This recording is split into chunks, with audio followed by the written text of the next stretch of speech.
राजस्थान कांग्रेस में छिड़ी घमासान के बीच दिल्ली रवाना हुए सचिन पायलट। कल कहा जा रहा कि जयपुर में हूं, अभी राजस्थान में ही रहूंगा।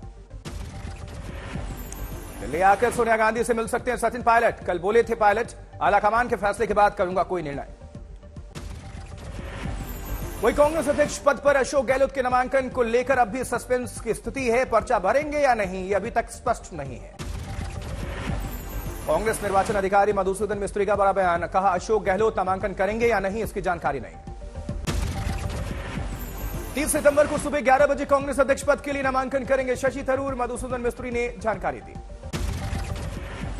इस बीच राजस्थान संकट पर दिल्ली में हलचल। शाम को पर्यवेक्षक अजय माकन और मल्लिकार्जुन खड़गे सोनिया गांधी को सौंपेंगे लिखी रिपोर्ट।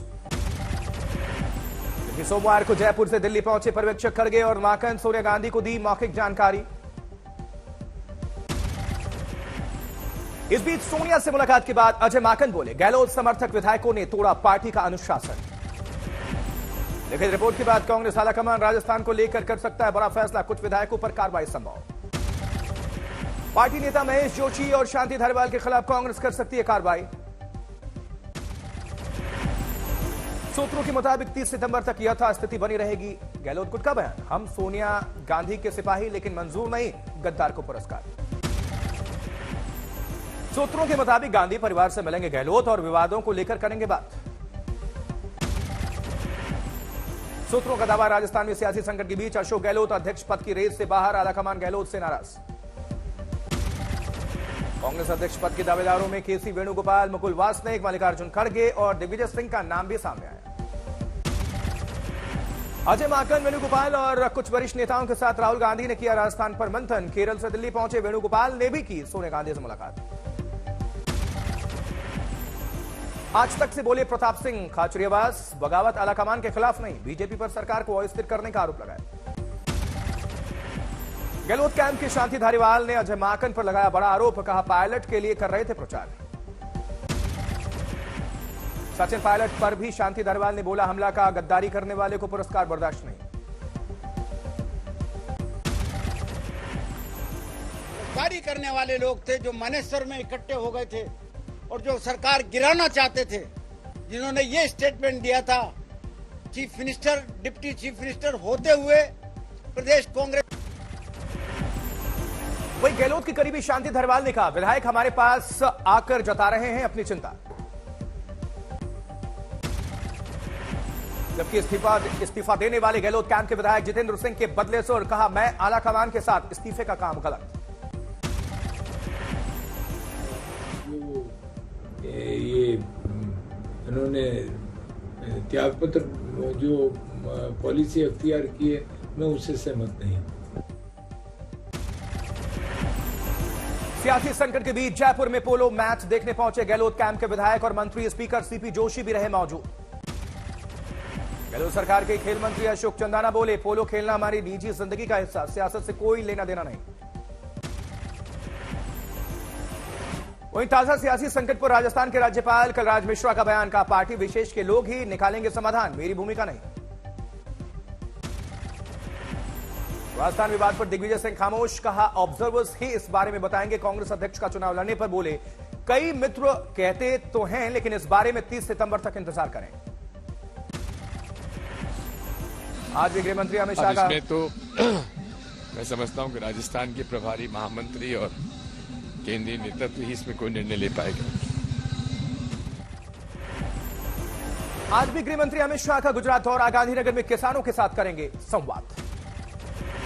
पंजाब की आम आदमी पार्टी सरकार पर बीजेपी का मॉक असेंबली वॉर। चंडीगढ़ में सिनेमा हॉल के बाहर मॉक असेंबली के आयोजन में फतेहगंज बाजवा, अनिल सरीन, राजकुमार वेरका और सुनील जाखड़ हुए शामिल। क्योंकि अकाली दल ने भी पंजाब में विधानसभा के बाहर किया प्रदर्शन। पुलिस ने प्रदर्शनकारियों को लिया हिरासत में। पीएम मोदी गुजरात की सूरत में 29 सितंबर को करेंगे लिंबायत इलाके में रोड शो, बाद में रैली को भी करेंगे संबोधित। वही पीएफआई पर शिकंजा कसा है। दिल्ली, यूपी समेत 8 राज्यों में छापेमारी, 170 से ज्यादा लोगों की गिरफ्तारी हो चुकी है अब तक। जबकि पीएफआई से जुड़े मामले को लेकर गृह मंत्रालय में हाई लेवल मीटिंग, गृह सचिव के साथ आला अधिकारियों की बैठक। दिल्ली के शाहीन बाग, जामिया समेत कई इलाकों में छापा, पीएफआई से जुड़े 30 से ज्यादा लोगों को हिरासत में लिया गया अब तक। जबकि दिल्ली के जामिया इलाके में धारा 144 लागू है। एहतियात के तौर पर उठाया गया कदम। पुलिस हेडक्वार्टर में हुई बैठक। उत्तर प्रदेश में लखनऊ, गाजियाबाद, सहारनपुर, मेरठ समेत 26 जिले में छापेमारी। पीएफआई से जुड़े 57 लोग हिरासत में लिए गए। महाराष्ट्र के औरंगाबाद से 13 पीएफआई कार्यकर्ता हिरासत में लिए गए हैं।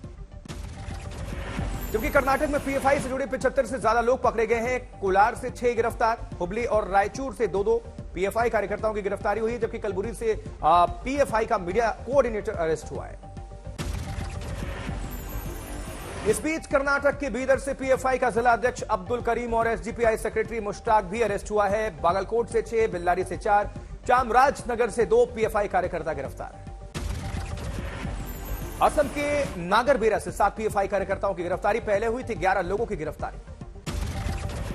पुणे में पीएफआई समर्थक 6 लोगों को हिरासत में लिया गया। पाकिस्तान के समर्थन में नारेबाजी का इन पर आरोप है। मध्य प्रदेश में भी पीएफआई कार्यकर्ताओं पर शिकंजा कसा है। अब तक 21 लोग हिरासत में लिए गए।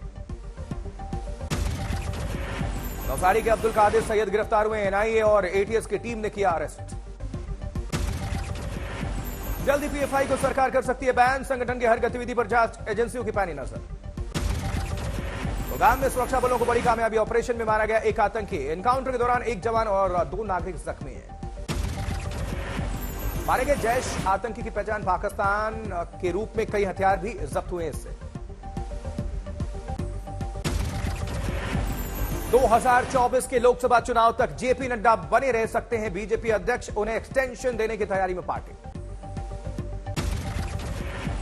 बीजेपी के नए अध्यक्ष का अभी नहीं होगा चुनाव। 20 जनवरी को खत्म हो रहा है जेपी नड्डा का कार्यकाल। केरल पहुंचे बीजेपी अध्यक्ष जेपी नड्डा का बयान। आतंकवाद का हॉटस्पॉट बनता जा रहा है राज्य। यहां जिंदगी सुरक्षित नहीं। बुधवार को भारत जोड़ो यात्रा में शामिल होंगे छत्तीसगढ़ के मुख्यमंत्री भूपेश बघेल। जाएंगे केरल। हिमाचल दौरे पर पहुंचे रक्षा मंत्री राजनाथ सिंह का बयान। अगर 1971 में पीओके पर फैसला हो गया होता तो आज ये भारत के पास होता, पाकिस्तान के साथ नहीं। मुख्यमंत्री नीतीश कुमार के दिल्ली दौरे को लेकर चिराग पासवान ने साधा निशाना। कहा 4 सीएम से मिल लेने भर से कोई पीएम नहीं बन जाता। अमरावती में गरबा आयोजन में पहुंची सांसद नवनीत राणा। खुद भी किया गरबा। छत्तीसगढ़ में मुख्यमंत्री भूपेश बघेल का बयान। कहा सेंट्रल एजेंसी जबरन किसी को परेशान करेगी तो राज्य सरकार कार्रवाई करेगी। राजस्थान में जारी संकट के बीच राज्य मंत्री अर्जुन सिंह बामनिया पहुंचे मंदिर। कहा 5 साल तक मुख्यमंत्री बने रहेंगे गहलोत। आम आदमी पार्टी को दिल्ली हाईकोर्ट से बड़ा झटका। हाईकोर्ट ने आम आदमी पार्टी नेताओं को एलजी के खिलाफ विवादित पोस्ट हटाने का आदेश दिया है। मशहूर फिल्म अभिनेत्री आशा पारेख को दिया जाएगा दादा साहेब फाल्के अवार्ड। केंद्रीय सूचना और प्रसारण मंत्री अनुराग ठाकुर ने घोषणा की है। गांधीनगर में अमित शाह ने अस्पताल का शिलान्यास किया। 750 बेड की क्षमता वाला बनेगा यह हॉस्पिटल। इस बीच गया में सुरक्षा बलों ने नक्सलियों के अड्डे से भारी मात्रा में हथियार जब्त किया। बांसडी और लदकिया इलाके के जंगल से हुई बरामदगी। मध्य प्रदेश सीधी में यूपी और मध्य प्रदेश से जुड़ी बाणसागर नहर टूटी। इलाके में जलभराव का संकट। ऋषिकेश में अंकिता मर्डर मामले में आरोपी पुलकित के रिजॉर्ट पर बड़ा खुलासा। पूर्व स्टाफ ने बताया रिजॉर्ट में होता था जिस्म फरोशी का धंधा। पूर्व कर्मचारी की माने तो अय्याशी का अड्डा बना हुआ था ये रिजॉर्ट। गंदी से गंदी गालियां दी जाती थी। बहुत ही ज्यादा वैसा व्यवहार होता था। और क्या बोलते हैं 3-4 दिन बाद उनकी वाइफ भी आती है। रिजॉर्ट की पूर्व स्टाफ का दावा वहां लड़कियां लाई जाती थी लेकिन रजिस्टर में उनकी एंट्री करने से रोक दिया जाता था। पुलकित रोकता था। अंकिता मर्डर केस में एसआईटी की जांच तेज। बयान जारी करके कहा मौका वारदात से सभी साक्ष्य जुटाएं, जांच जारी। हत्याकांड को लेकर एसआईटी का बयान। कहा वारदात वाले दिन रिजॉर्ट में रुके गेस्ट की भी पड़ताल। मुख्य गवाहों और रिजॉर्ट स्टाफ से पूछताछ जारी। अंकिता हत्याकांड में एक पटवारी पर गिरी गाज। गुमशुदगी सूचना के बाद लापरवाही बरतने के आरोप में पटवारी निलंबित। पौड़ी में अंकिता के घर नेताओं के पहुंचने का सिलसिला जारी है। विधानसभा में उपनेता विपक्ष भुवन कापड़ी और विधायक प्रीतम सिंह ने परिजनों से की मुलाकात। कैबिनेट मंत्री रेखा आर्या ने भी अंकिता के परिजनों से मिलकर सांत्वना दी। कहा दोषियों को कड़ी से कड़ी सजा दिलाएगी सरकार। योग गुरु रामदेव ने की अंकिता हत्याकांड की निंदा। हत्यारों को कड़ी से कड़ी सजा देने की मांग। जबकि जूनागढ़ में बिजली ना मिलने से किसान परेशान। आने वाले चुनाव में मतदान के बहिष्कार का फैसला लिया। हाथरस में चावल की कालाबाजारी का पर्दाफाश। राइस मिल पर खाद्य विभाग की टीम की छापेमारी। 24,000 से ज्यादा बोरे चावल बरामद। कोलकाता में फिनशोर मैनेजमेंट नाम की कंपनी पर ईडी की छापेमारी। बैंक फ्रॉड मामले में यह कार्रवाई हुई। चिकमंगलुरु में आरएसएस नेता को जान से मारने की धमकी। पुलिस ने मामला दर्ज करके तफ्तीश शुरू की। झारखंड गढ़वा पलामू में गर्भवती महिला के साथ हैवानियत। 6 लोगों पर आरोप। पुलिस ने सभी को किया गिरफ्तार। धौलपुर में आरएसी बटालियन में तैनात प्लाटून कमांडर और उनकी बहन की सड़क हादसे में मौजूद ट्रैक्टर ने बाइक को टक्कर मार दी। यूपी के कौशाम्बी में 7वीं कक्षा की छात्रा का शव तालाब से बरामद। मौत की वजह की जांच कर रही है पुलिस। अलीगढ़ में छात्रों ने प्रशासन को सौंपा ज्ञापन। नवरात्रि के दौरान मीट की दुकानों को बंद कराने की मांग। आज शारदीय नवरात्रि के दूसरे दिन मां ब्रह्मचारिणी की पूजा। मंदिरों पंडालों में पहुंच रहे हैं श्रद्धालु। गोरखपुर में नवरात्रि के प्रथम सीएम योगी ने किया पूजा पाठ। रात में आरती। वैष्णो देवी में शतचंडी महायज्ञ की शुरुआत हुई। मंत्रोच्चार से गूंजा माता का दरबार। श्रद्धालुओं की भारी भीड़। जबकि उदयपुर में भी नवरात्रि के पर्व का आयोजन हुआ। माता की मूर्ति की स्थापना के दौरान श्रद्धालुओं ने की फायरिंग। इंदौर में नवरात्र की धूम। दिखा गरबा का अनूठा रंग। झूमते रहे श्रद्धालु।